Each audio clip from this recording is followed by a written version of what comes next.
When we think of global flashpoints, our minds usually jump straight to the Middle East or Eastern Europe.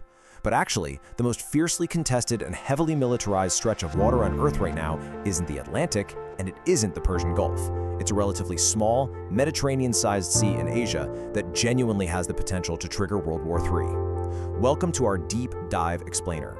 Today, we are completely unpacking the geopolitics, the immense economics, and the rising military tensions surrounding the South China Sea. So, here's our roadmap.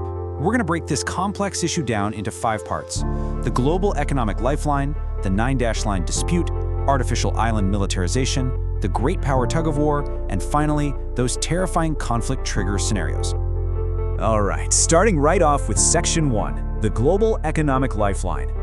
We're not starting with barren rocks and coral reefs today. We are starting with your wallet, because understanding this dispute really starts with grasping its staggering economic gravity. $3 to $5 trillion. That is the value of the goods funneling through this specific maritime route every single year. We're talking roughly 1/3 of all global maritime trade. Everything from the microchips inside your smartphone to the fuel that powers entire nations passes right through here.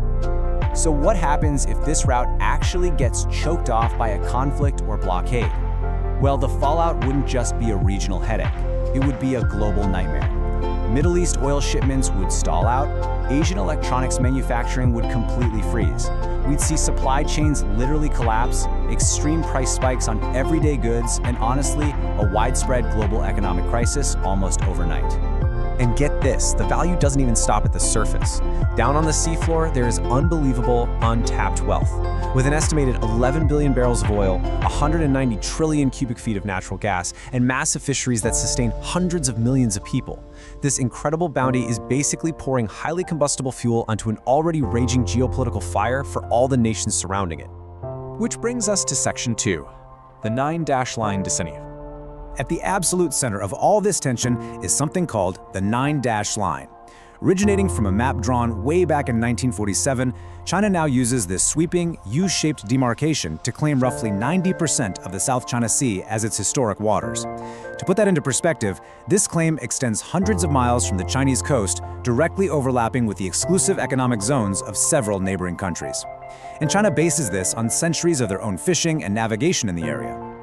Now, to look at this completely impartially, we have to look at both sides of this massive legal battle. On one hand, China firmly stands by its historical rights to these waters. On the other hand, the international community largely rejects that claim. In fact, back in 2016, an international tribunal in The Hague actually ruled in favor of the Philippines, declaring that the 9-line has no legal basis under international law. But it's worth noting, China completely dismissed that ruling as null and void. What is truly wild about all this is what they're actually fighting over.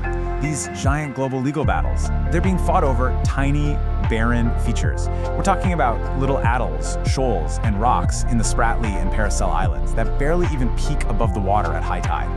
Yet some of these tiny specks are claimed by up to 6 different nations at the exact same time. Moving right along to Section 3, artificial island militarization. This is where things get really intense. The operative phrase here is creating facts in the water. Because this is no longer just a legal debate on a piece of paper. It is morphed into this unprecedented, massive engineering campaign to physically cement control over the region. It's aggressively rewriting the map and completely fracturing maritime security. Just think about the scale of this since 2013. Using massive dredging ships that suck up sand and pump it onto submerged coral reefs, China has literally manufactured islands out of the ocean in just a few short years. By creating over 3,200 acres of brand new land, complete with deep water ports, military airstrips, and the deployment of anti-ship missiles and radar systems, they have permanently shifted the tactical advantage in the area. Again, weighing the different perspectives here, the US and many other nations look at this and see a deliberate, dangerous militarization of a critical global choke point. But China defends this island building. Their stance is that this is perfectly legitimate construction on their own sovereign territory, and it's there to help with maritime rescue operations, support local fisheries, and monitor weather patterns. That perfectly sets up Section 4, the great power tug-of-war.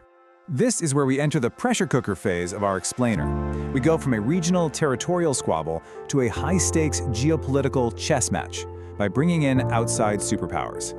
Enter the United States. Now, the US doesn't claim any territory here, but they consider freedom of navigation absolutely crucial. So to enforce this, the US Navy regularly runs what are called FONOPs, Freedom of Navigation Operations. Basically, they sail powerful warships straight through these contested waters to make the point that these are international waters, and no single power can dominate this vital economic corridor. And here is where the danger really skyrockets: the treaties. The US has a mutual defense treaty with the Philippines.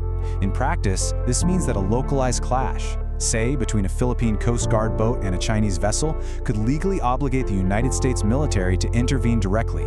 It is a massive tripwire. So, who will set the rules of the international order in the 21st century? Ultimately, this whole clash isn't just about rocks or reefs or even billions of barrels of oil. It is a fundamental, ground-level test of whether the post-World War II rules-based system is going to survive, or if emerging global powers are going to write a brand new framework. Let's head into our final section, number 5, conflict trigger scenarios. Let's explore the realistically terrifying scenarios keeping military planners awake at night. Scenario 1. What if a Coast Guard clash turns deadly? Imagine a Chinese vessel uses water cannons, or worse, on a Philippine resupply ship over at the Second Thomas Shoal. The situation gets out of hand, lives are lost, that mutual defense treaty we just talked about gets invoked, and suddenly US and Chinese naval forces are staring each other down. Or how about scenario 2? What if US Navy warships collide? Say a US warship is doing one of those freedom of navigation operations, and it accidentally collides with a Chinese naval vessel shadowing it.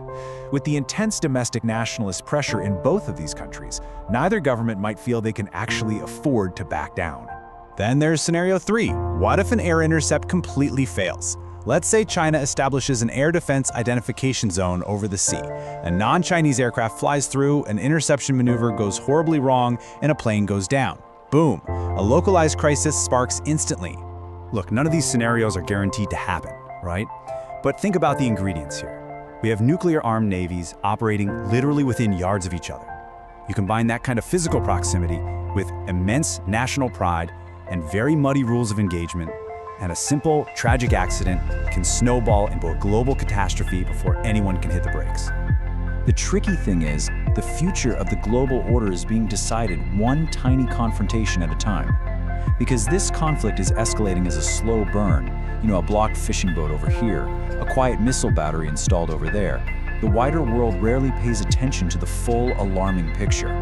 The stakes just keep creeping higher and higher every single day, completely without the loud alarm bells of a traditional war. So, as we wrap up this explainer, I want to leave you with this one final thought.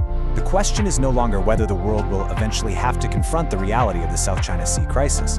The real question is, will we figure out a solution before or after someone finally pulls the trigger?